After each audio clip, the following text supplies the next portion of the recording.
Alright, want to give a little tip on your lug bolts. When you put a tire back on, use some type of Antisieze Compound. I like to use the Permatech Antisieze lubricant. This stuff has worked well for years, and what you want to do, you can do it one of two ways. You can actually put it on the lug itself, just a little bit. And in this case, I'm going to use just a little bit more since they're so nasty looking. It's been so long since I've had these wheels off.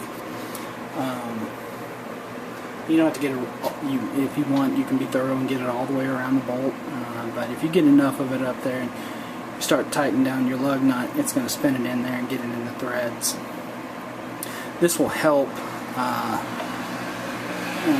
for two things. If you're ever on the side of the road and you're having to change a tire, you're not sitting there fighting seized lug nuts to get them off. They should spin off.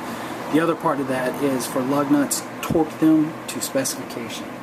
On this vehicle, I always torque at 90 foot-pounds. But on your bigger trucks or bigger cars, they could be upwards to 100, 110, 120.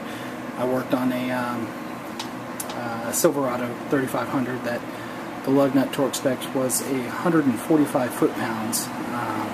So it is definitely one thing you don't want to skimp on. Torque your lug nuts to spec. But also throw some Antisieze on there, just so that you're not fighting any type C, especially in the States where you get a lot of crappy weather. You have salt and sand on the road and stuff, and this really starts to get nasty. One other way to do it, if you don't want to put them on your lug bolts, and maybe you have rims that you don't want to get dirty, or whatever reason, you can take your lug nut, take a little bit of Antisieze compound, and just put it in there, and get your little dollop of it, somewhat like that. And then once you start to spin it on, I'll use this one as an example. Once you start to spin it on, it's going to carry that through the threads and go all the way onto there. So that'll help it not seize up on there. And as I pull it off, you'll notice that it'll have Antisieze all throughout the threads.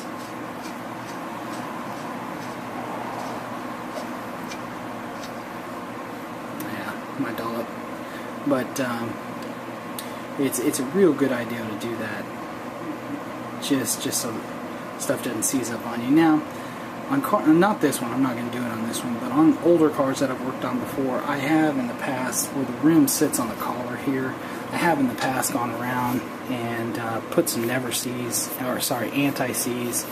compound all the way around this collar, just so the wheel would stop from sticking to it. But on my aluminum wheel, it hasn't ever really been a problem. I've only really seen it on some trucks that I've worked on and whatnot, but there you go. Just keep that in mind. It only takes a second to get it on there, and then you're done. And next time you come out here to work on it, you're not going to be fighting to pull them off. Even I've worked on cars, even with my impacts, set at 150 or 200 foot-pounds, They worked a little bit at knocking those things loose, and I was always afraid that I was going to shear one of these lug bolts off, and then the party starts at that point once you strip or crack or break one of these things off or twist them off, which can happen, especially on big trucks that have 100+ foot-pounds of torque on these things. But I thought I'd give that little tip. I haven't seen a lot out there when I've seen wheels being put back on, and I just want to share what I've learned over the years. But leave a comment if y'all have got some other uses for it, or have some horror stories. I'd love to hear them. But, thanks for watching.